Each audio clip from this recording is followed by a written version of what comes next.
Bonjour à tous, j'espère que vous allez bien. Moi, je vais très bien. Alors, bienvenue dans ce podcast, ce premier podcast autour de relations avec les enfants.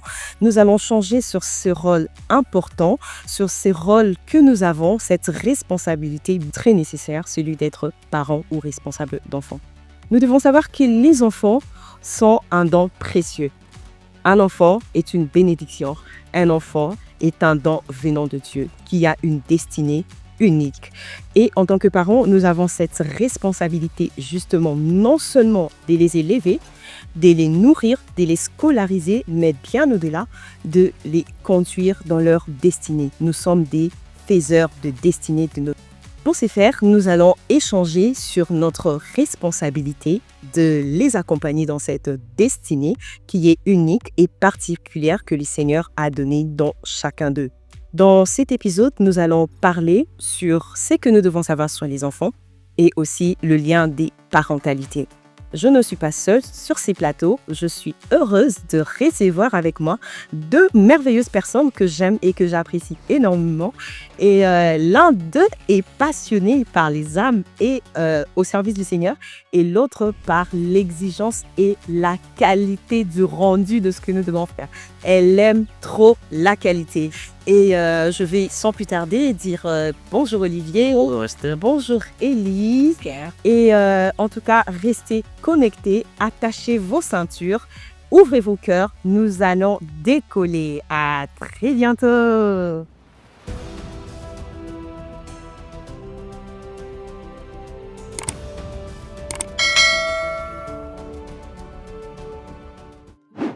Ce que nous devons savoir sur les enfants ne nous appartiennent pas.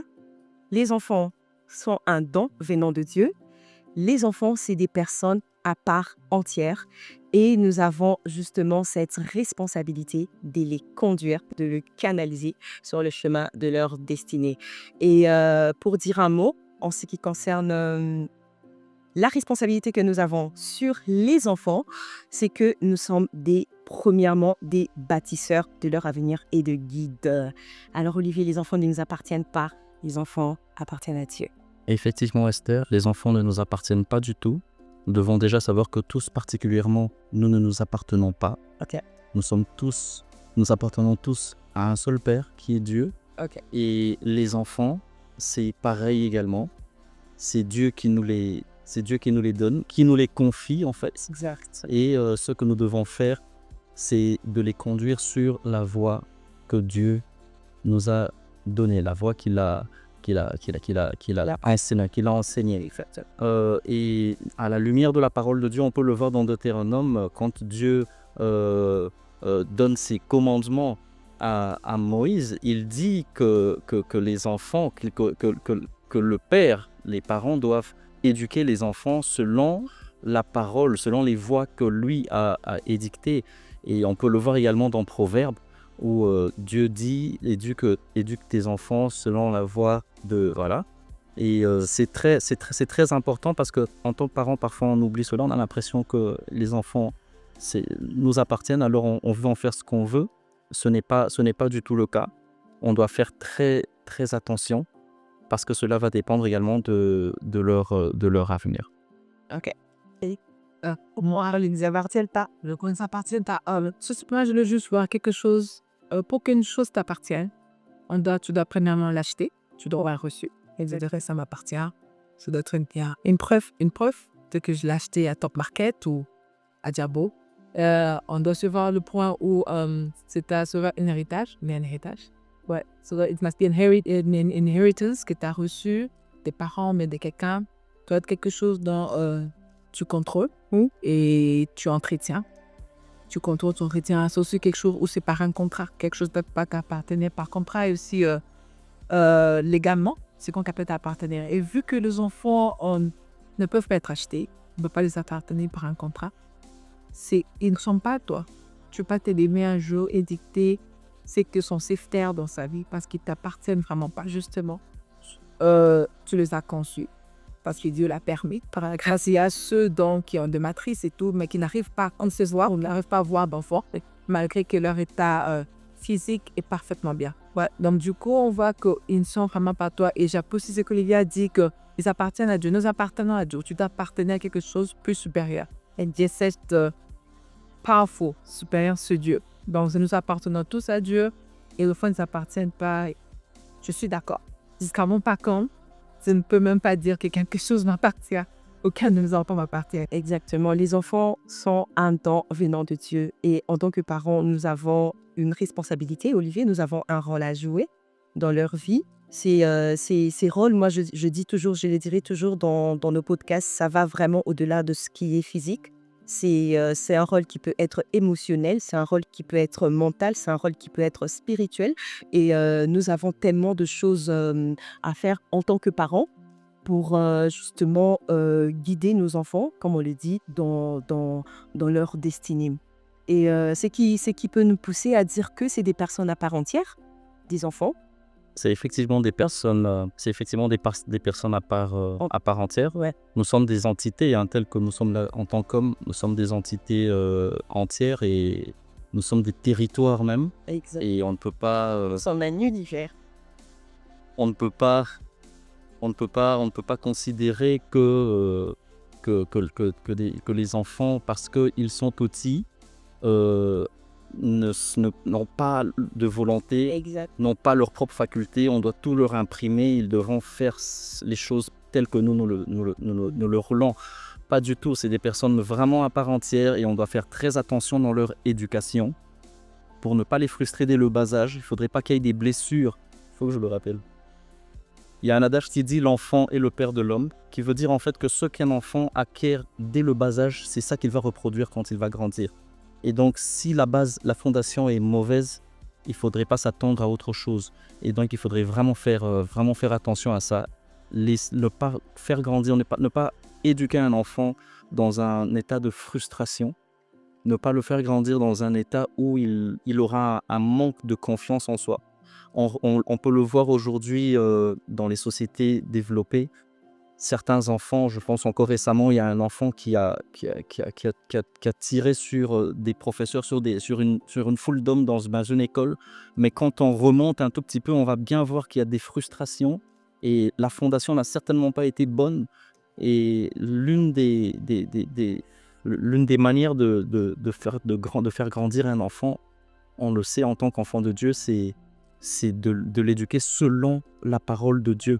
C'est très important parce que c'est la base la plus solide qui pourra le maintenir durant toute sa croissance. Justement, si je dois rebondir dans ce que tu viens de dire, quand un enfant réussit à agir de la sorte, ça veut tout simplement dire qu'un enfant n'est pas un adulte en miniature. C'est une personne, c'est une vraie personne avec des passions, des désirs et des qualités, des défauts que nous devons, en tant que responsables ou en tant que parents, justement, connaître, cibler et localiser pour canaliser justement les enfants dans leur savoir-faire, leur savoir-vivre, dans tout ce qu'ils font en fait dans les quotidiens, parce que c'est vraiment des vraies personnes, vie. Pour moi, je crois surtout que oui. Parlant de vivant, juste te dire que là, il est selon la parole de Dieu. La phrase des si puissants, je crois, un verset qui dit que c'est comme un couteau tranchant qui peut séparer l'âme et l'esprit. Okay. Donc, c'est quelque chose, donc, quand tu transmets à l'enfant, tu dois te rassurer que tu ne transmets pas tes blessures, que tu ne transmets pas tes frustrations, because il arrive que tu veux élever cet enfant et parce que tu as été blessé, parce que tu as des ailes, tu as envie de prendre ça et transmettre ça à cet enfant pour dire que tel genre de personnes sont de mauvaises personnes ou bien mes tantes sont mauvaises et tu veux que tes enfants commencent à y te tenter à ta place. Tu veux te reproduire, avoir un petit club quand ta tante dit on va se comporter de cette manière. Et quand tu fais ça déjà au bas âge, de transmettre quelque chose aux enfants. N'est pas bien, je dis que c'est exactement qu'il n'est pas bien. Et à la fin de la journée, l'enfant, quand tu donnes à l'enfant, c'est que ton enfant, ça déjà, it is now, ça déjà nourri, c'est déjà âgé. Donc vraiment, transmet cette sémence-là. C'est comme une jeune plante, ce n'est plus un seed, c'est une jeune plante qui va juste pleurer. Mais que ça commence avec toi comme un seed, et puis tu transmets une jeune plante, et ton enfant va transmettre un arbre, et tu vois qu'il y a la colère qui va du grand-père, je ne sais pas, parce que tu es en train de transmettre ça. Quand tu réalises que cet enfant ne m'appartient pas, c'est une personne entière et entité à part, tu vas faire de tes efforts de dire que ça, c'est moi qui ai vécu ça. comment je peux l'apprendre, les leçons que j'ai apprises, sans pour autant transmettre mes blessures. De être assez fort Exact. pour dire que Saint-Esprit est mort. J'ai vraiment envie de transmettre mes leçons, mais permis-moi de ne pas transmettre ces forteresses. Exact. Tu vois, ne pas transmettre ces blessures pour que cette personne soit à mesure de jouir et accomplir la raison pour laquelle ils ont été créés. Justement, parce que, comme je l'ai dit tout à l'heure, chaque enfant est un don précieux et chaque enfant a une destinée unique. Nous devons justement, en tant que parents ou responsables de parents, guider chaque enfant selon ce que le Seigneur attend de lui. Et nous sommes aussi appelés à connaître cette destinée pour justement travailler dessus. Parce que tant que nous ne les connaissons pas, c'est vraiment un travail que nous sommes censés faire dans le quotidien. Par la prière, par l'observation. Nous regardons nos enfants tout le jour, nous savons de quoi ils sont capables, comment ils réagissent face aux situations, quand est-ce qu'ils sont tristes, quand est-ce qu'ils sont heureux. Et je pense que c'est un travail quotidien de tout le jour, savoir quelle est la destinée de notre enfant pour justement le canaliser parce que c'est un don de Dieu, en fait. Les enfants sont à Dieu. Moi, ça m'a beaucoup vraiment pris du temps pour réaliser et accepter cette vérité selon laquelle mes enfants ne m'appartiennent pas au lieu. Donc, je disais, ce sont mes enfants, mais ils ne m'appartiennent pas.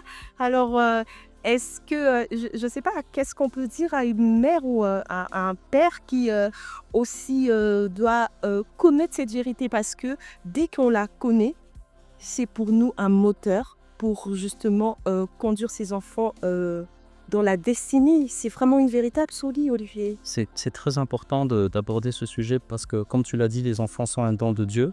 Nous avons dans la Bible des exemples où on voit Anne qui n'arrivait pas à concevoir, mais qui va dans le temple et qui soupire après Dieu et qui fait un vœu à Dieu qui dit que si tu me donnes un enfant, je vais le consacrer à ton service.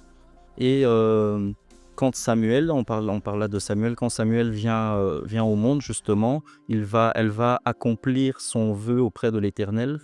Et voilà, c'est déjà pour montrer que c'est Dieu qui donne les enfants. Elle qui ne savait pas concevoir, elle a fini par concevoir. Il y en a qui soupirent, qui prient, parce qu'elles ne peuvent pas avoir d'enfants. Et quand l'enfant vient, ils veulent s'en accaparer. Ils oublient en fait que j'ai fait un vœu, j'ai fait une prière.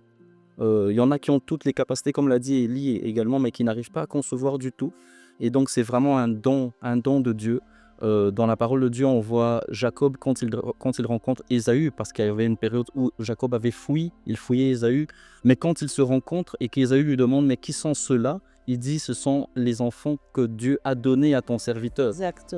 Et quand Jacob doit bénir ses enfants et qu'il voit Joseph avec ses enfants, il demande également qui sont ces enfants. Il dit ce sont les enfants que Dieu m'a donnés. C'est vraiment un don de Dieu et parce que c'est un don de Dieu, ils ne nous appartiennent pas. Exact. C'est clair, ils ne nous appartiennent pas et dans la parole de Dieu, il y a des principes qui sont clairs sur ce que nous devons faire par rapport aux enfants et tu as évoqué le fait que nous devons prier pour leur destinée.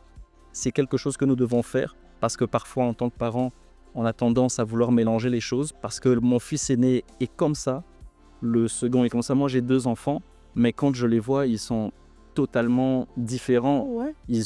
Ils grandissent chacun à sa manière. Exact. Alors même si parfois il y a, en tant que garçon, il y a cet esprit de compétition, il l'a fait, je voudrais le faire, mais il y a des domaines où je vois très bien que le second est beaucoup plus fort que le premier et vice-versa.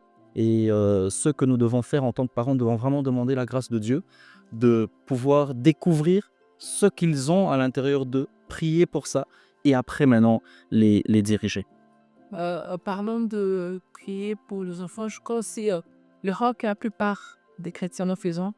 À bas âge, je ne suis pas sûre si c'est tout le monde, mais ils n'ont pas l'habitude de mettre l'enfant et Dieu en connexion. Ok, prier pour les enfants, c'est bien, mais je trouve qu'il faut leur connecter à tout. Exactement. Mais ça sera facile que quand toi tu pars, l'enfant va écouter parce que la Bible dit que mes brebis entendent la voix. Donc, l'enfant doit s'habituer à entendre la voix de Dieu. Donc, c'est ça de bas âge, tu l'apprends. Comment prier, comment s'attacher à Dieu, qui est Dieu, pourquoi écouter Dieu. Et quand tu commences dans le bas âge, même quand il sera dans l'adolescence, au teenager, ça ne sera pas difficile de... Quand tu parles, dès que you teach them the ways, ils ne vont pas se descendre tout le monde. Chose comme ça, la vie, tu dis, vraiment, tu dois prendre le temps de, pas seulement leur montrer les chemins, non, tu dois aller dans telle école, je vais te payer le Minerva de $4,000 l'année. C'est bien, mais aussi le côté spirituel. Exact. Parce que l'humain est 100% humain. Tu es 100%, tu es vraiment à l'esprit et on doit vraiment s'y investir. Quand tu es un enfant, quand tu sais que cet enfant-là ne t'appartient pas, sûrement ça appartient à quelqu'un ou à quelque chose. Et tu dois leur mettre en contact. Trop peu, même quand vous allez faire marche ensemble, ce sera plus facile de dire que tu vois, la parole de Dieu dit ça et à cause de ça, tu ne peux pas faire ça et ça. Et du coup, l'enfant aura la parole de Dieu comme sous-bassement. Quand il dit quelque chose, ce sera que la parole de Dieu dit ça. Ma fille à l'école, ils avaient journée pyjama, je crois. C'était pour les enfants qui sont malades. Et avant de... À chaque fois qu'ils sont malades ou qu'ils se sentent pas bien à la maison, je leur dis toujours, faut dire par mes maîtres sous, je suis guérie avant de prendre ton médicament. Oh, mais ça, c'est super. Et elle était à l'école en pyjama et on parlait des enfants à l'hôpital et tout. Elle commence à dire, par ce maître sûr, vous êtes guérie. Ah, oui. Et ça, maintenant, c'était bien sûr énervé. Mais j'étais super heureuse parce que c'est quelque chose que j'ai, que tu marcelles, que même quand quelqu'un est malade, tu donnes avant toucher, tu dis par tes maîtres sûrs, tu es guéri, et puis tu donnes le médicament. Ce sont des petites choses qu'on fait, qu'on apprend le chemin. Et puis, tu dois être docteur, oui, tu dois être ça, mais ça, c'est physique. Et chacun a pu être. Et en transmettant, en apprenant ça de bas âge, ça rend ta vie. Parce qu'en réalité, dans l'homme, c'est l'esprit. Donc, ces enfants ont un esprit, un corps et une âme. Donc, nous devons savoir si, en tant que parents plutôt, nous devons investir dans l'âme, dans l'esprit et dans le corps des enfants parce que c'est là va de sa santé physique, émotionnelle et spirituelle. Et c'est très, très, très édifiant et très important à savoir. Je vais donner un exemple. Je suis chez moi à la maison, tu m'emmènes tes enfants. Ok, tu dis Esther, ils vont passer le week-end chez toi. Alors je me dis, tiens, parce qu'ils sont chez moi, ce sont des enfants d'Élie. Je dois faire tout pour qu'ils soient bien. Oui. Je dois veiller à ce qu'ils ne se blessent pas. Je dois veiller à ce qu'ils mangent bien. Je dois veiller à ce que quand ils dorment la nuit, qu'ils soient bien couverts. Je dois veiller à ce qu'ils n'aient pas mal au ventre. Et je dois être au petit soin. C'est pareil en fait avec nos enfants que Dieu nous confie. Ça veut dire que quand Dieu va venir nous demander des comptes, on doit justement lui dire, il va dire, écoute, je t'ai donné tel enfant, tel enfant, tel enfant. L'enfant devait atteindre ça, ça, ça, mais qu'est-ce que tu as fait? Donc, c'est qui renvoie c'est qui nous pousse à dire qu'on a un rôle très important et capital. Nous devons être très regardants tous les jours dans notre quotidien parce que nous aurons bien sûr des comptes à rendre. C'est très capital. En fait, il faudrait savoir que, comme on ne cesse de le dire, hein, l'homme est un esprit qui habite dans un corps et qui a une âme. Ce qu'on transmet en fait à l'enfant, il grandit avec et il finit par le refaire également. Lorsqu'un enfant grandit dans une famille où gronder, hausser le ton est la règle d'or, vous allez voir que cet enfant, même quand il est dans son environnement scolaire, il ne saura jamais résoudre les problèmes autrement que par la colère. Justement. Il voudra chaque fois vouloir s'affirmer, il va gronder parce que c'est ça qu'il a vu. C'est ça qui lui a été transmis. Mais lorsqu'on transmet par contre la parole de Dieu, qui a avec elle la paix, la tolérance, c'est notre feuille de route. Lorsqu'on transmet ça à un enfant, lorsqu'on met cette semence à un enfant, on peut le voir très facilement. On peut voir cette douceur, on peut voir ce côté pacifique lors de la résolution des problèmes. Et on peut voir, comme Élie l'a dit, quand il y a un cas de maladie, une blessure, proclamer la parole de Dieu. Les enfants, en fait, reproduisent ce que nous faisons. Ils écoutent. Parfois, on a l'impression qu'ils n'écoutent pas, qu'ils ne comprennent pas.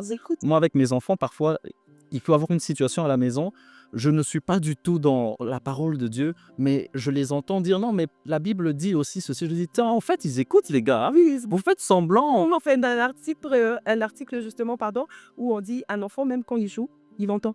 Oui, Exact. Il observe, oui, il voit. Bon, ça veut dire qu'il faut faire très attention à ce que nous disons. Même quand ils sont là en train de courir, ils ont vu. Ils ont vu, et donc il faut faire très attention. On a vraiment cette responsabilité de, comme Olivier est en train de dire, voilà, tout à l'heure, de les guider aussi selon les voies de Dieu, parce que ils appartiennent à Dieu, en fait.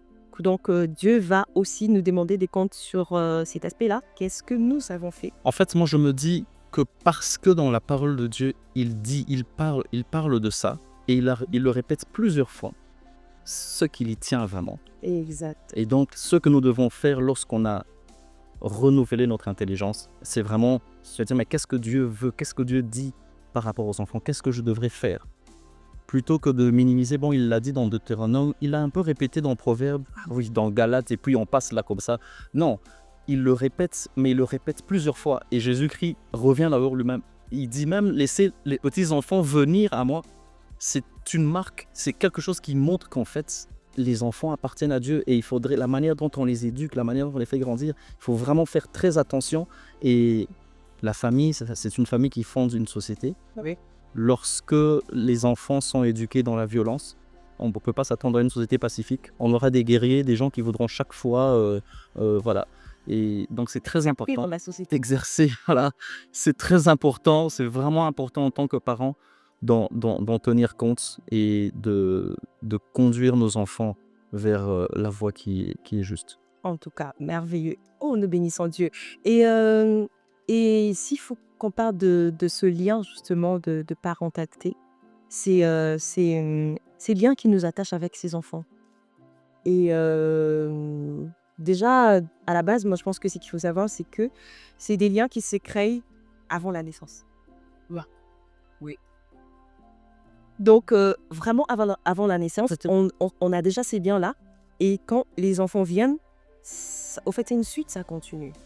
Effectivement.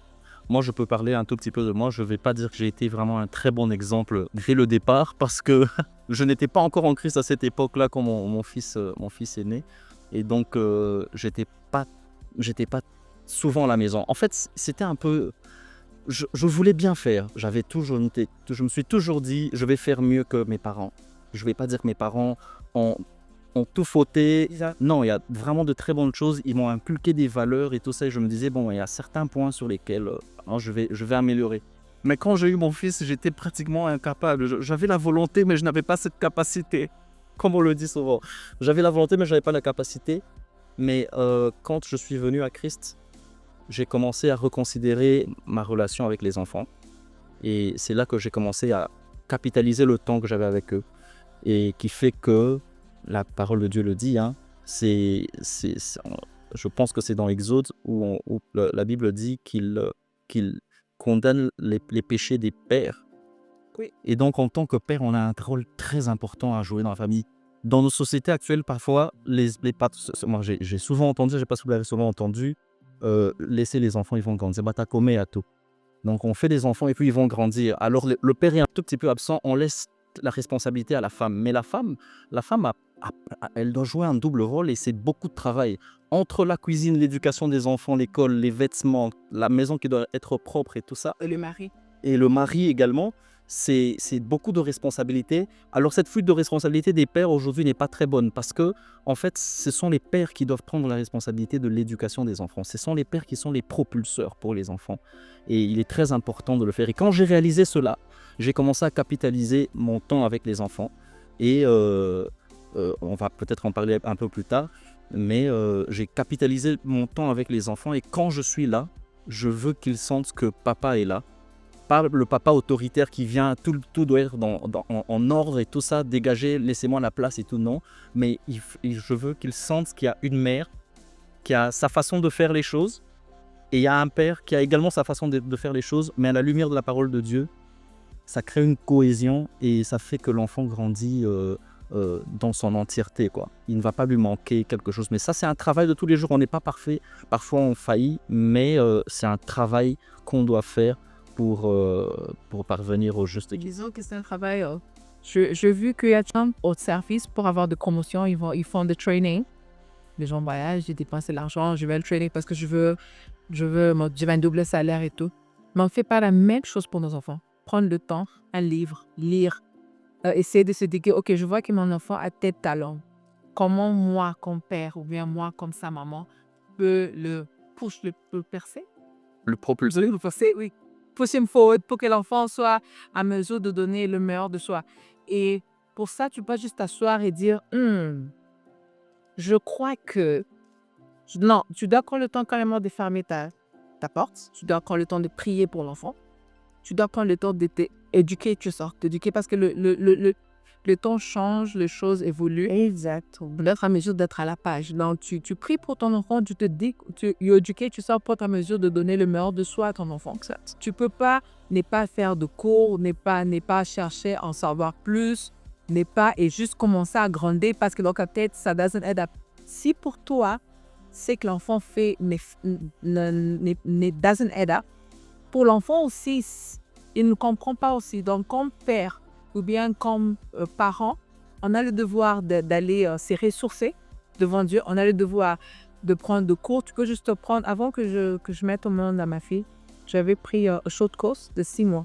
Okay. Comment l'enfant. On a acheté des livres avec mon mari, on dit qu'on doit lire ceci.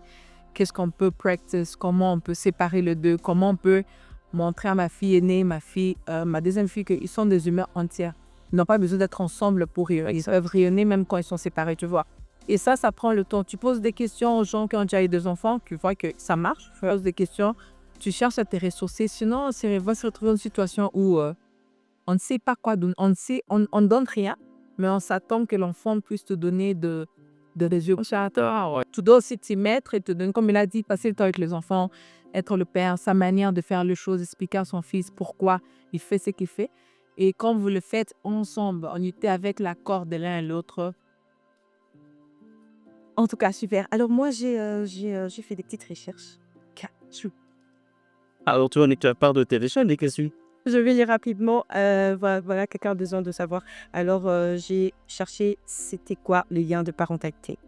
Alors, j'ai vu quelque part, c'est un lien bien plus biologique. Voilà, c'est pas seulement le fait de porter l'enfant. Et c'est une relation affective qui s'est construite dès la naissance, avant que l'enfant ne vienne. Et ces liens, ça se repose sur un environnement stable, sécurisant. Ça se repose sur la réponse aux besoins adaptés, aux besoins physiques, aux besoins émotionnels. C'est aussi l'interaction de limites claires sur ce qu'il faut faire et ce qu'il ne faut pas faire. La bienveillance et aussi l'effet d'être au petit soin. Alors, j'ai aussi lu que ces liens a des piliers. Ça veut dire que la parentalité a des piliers. Donc, ça se base sur des choses. Donc, j'ai vu que ça s'est basé sur l'exemplarité. Ça s'est basé sur le guidage. Ça s'est basé sur l'amour. Ça s'est basé sur la confiance, le dialogue, l'instruction, comme Olivier n'a pas arrêté de le dire. Instruire l'enfant, selon les voies de Dieu. Quand il est petit, en grandissant, il ne va pas s'en détourner. C'est vraiment c'est l'un des piliers au fait de cette parentalité sur la communication verbale et non verbale. Ça crée aussi des liens sur l'encouragement, la protection et les conseils. Ça, c'est voilà des petites recherches que j'ai vraiment faites pour vous et j'espère que quelqu'un sera édifié. On va marquer une petite pause. On revient à très bientôt. Ciao, ciao.